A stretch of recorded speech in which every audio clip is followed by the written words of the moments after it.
Salut à tous, j'espère que vous allez bien. Aujourd'hui, on se retrouve pour une nouvelle vidéo et il va s'agir d'un tag. J'ai été taguée par Laurette, une booktubeuse. Je vous mettrai en barre d'infos son lien vers sa chaîne YouTube. N'hésitez pas à aller voir ce qu'elle fait. J'adore totalement ses vidéos. Dans toutes ses vidéos, il y a au moins un mimique ou une expression qui fait délirer. Et quand on n'a pas le moral, ça fait du bien de regarder ce genre de vidéos. Et donc, elle m'a taguée pour le tag qui s'appelle Epic Reads Book Tag du coup, et donc il y a 8 questions et donc on va commencer dès maintenant. Première question, si tu pouvais inviter un auteur et un de ses personnages à prendre le dîner, qui choisirais-tu et que leur servirais-tu?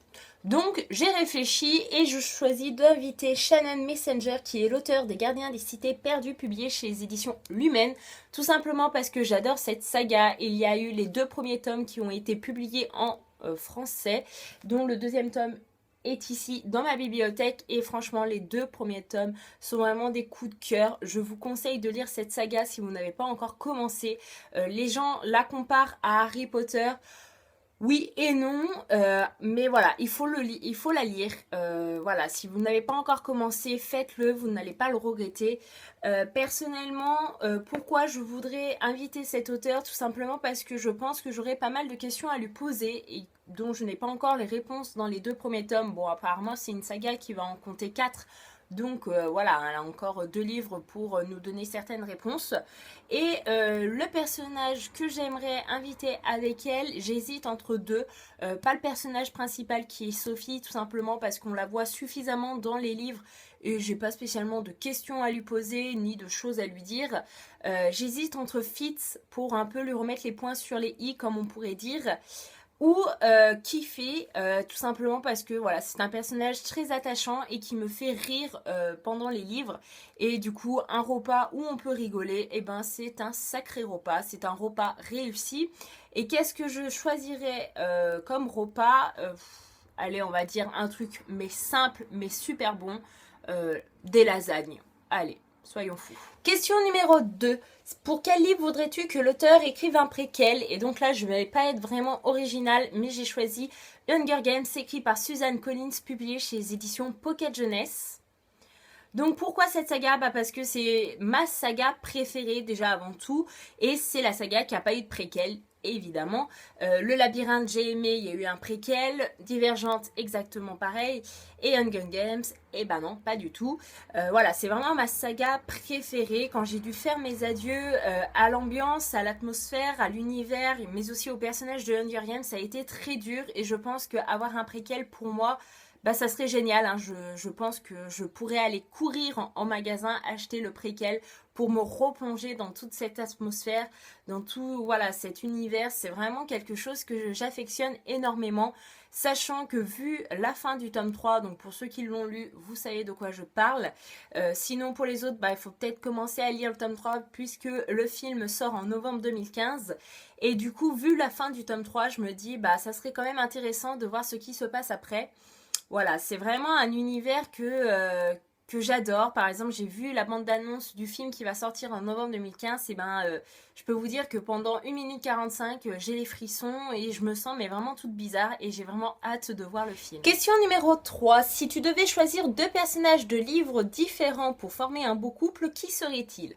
Alors, je vais choisir Katniss de Hunger Games. Donc, vous savez tous la tête qu'elle a parce qu'il y a les films. Et en gars, je choisirais, je pense, Garrick, qui est un des personnages principaux de ce Si Joli Trouble écrit par Cora Carmack. Et je vous mets en photo la couverture du livre où on peut voir un peu le visage de Garrick. Et donc moi je me dis que Katniss et Garrick pourraient former un beau couple. Personnellement, Katniss, je la trouve magnifique, c'est vraiment une femme ouais, sublime pour moi, que ça soit peu maquillée ou maquillée à outrance, voilà, je la trouve belle. Et Garrick, c'est vraiment un des gars dont je suis un peu tombée amoureuse en lisant le livre. Pourtant, j'ai un peu du mal avec les romances, etc. Et là, franchement, ça l'a fait totalement. Sa façon de faire, sa façon de parler, ben voilà, j'ai été touchée. Pourtant, voilà, j'ai juste un peu l'image du visage de la couverture, mais je me l'imaginais tellement bien dans ma tête que je me dis que lui et Katniss pourraient former un sacré coup. Question numéro 4. Si tu croisais ton auteur favori dans le train et que tu ne pouvais lui dire qu'une seule phrase, qui serait-il et que lui dirais-tu? Donc pour ceux qui me suivent depuis un petit moment sur ma chaîne YouTube ou même sur ma page Facebook, vous pouvez savoir un petit peu mon auteur chouchou. Et oui, c'est Barbara Abel qui est l'auteur d'une saga que j'ai adorée. Enfin, saga, duologie, tout ce que vous voulez. Donc elle a écrit Derrière la haine et Après la fin. Donc Après la fin, c'est la suite de Derrière la haine. Et si vous n'avez pas vu ma vidéo concernant ces deux livres, n'hésitez pas à aller la voir. Je vous encourage fortement à lire ces deux livres. Voilà, c'est deux livres qui vous rendent totalement taré, mais ça se lit et il faut les lire. Je ne cesserai jamais de le dire. Si vraiment je devais offrir un livre à tout le monde, ça serait le premier tome du coup, donc Derrière la haine, parce que je veux que tout le monde puisse lire ce livre, parce que moi voilà, je veux que tout le monde ressente ce que j'ai ressenti à la fin de ce livre. Et du coup, ce que je pourrais dire à cet auteur, c'est lui dire mais c'est quoi cette fin là, ou cette suite? C'est pas une suite. Moi personnellement, il me faut encore un troisième livre parce que on me laisse pas avec des questions aussi horribles et j'ai besoin d'une suite. Question numéro 5. Quel livre t'a donné goût à la lecture? Très bonne question, je ne sais pas, je ne pourrais pas vous dire. C'est une question assez difficile pour moi. Comme je vous l'ai dit auparavant, quand j'étais petite, j'allais à la médiathèque, donc je lisais pas mal. Après, j'ai eu une période un peu sans lecture, donc c'était surtout à la fin du collège et pendant mes années de lycée. J'étais plus trop intéressée, on va dire, tout simplement parce que pour moi, je trouve que les professeurs de français ne donnent pas spécialement les bons livres à lire aux élèves et ça ne les encourage pas à continuer à lire d'autres choses en dehors de l'école. Je suis bien consciente qu'ils ne peuvent pas donner à lire n'importe quoi, il y a des règles, etc. Mais il y a quand même certaines choses qui pourraient faire mieux, hein, on est bien d'accord là-dessus. Et du coup, voilà, je pense que au collège et au lycée, vu les lectures que j'ai dû faire, elles étaient tellement ennuyeuses que bah du coup, j'avais pas spécialement envie de me plonger dans d'autres livres. Et puis au fur et à mesure, je suis tombée sur des chaînes YouTube, sur des blogs littéraires où il y avait des personnes qui parlaient de manière mais passionnée de leur lecture, de leur voilà, coup de cœur, etc. Que je me suis dit, bah voilà, la personne, elle a tellement voyagé grâce à un livre, elle a tellement vécu des émotions grâce à un livre que, bah voilà, moi aussi j'ai envie de voyager, de rencontrer de nouveaux univers, de nouveaux personnages.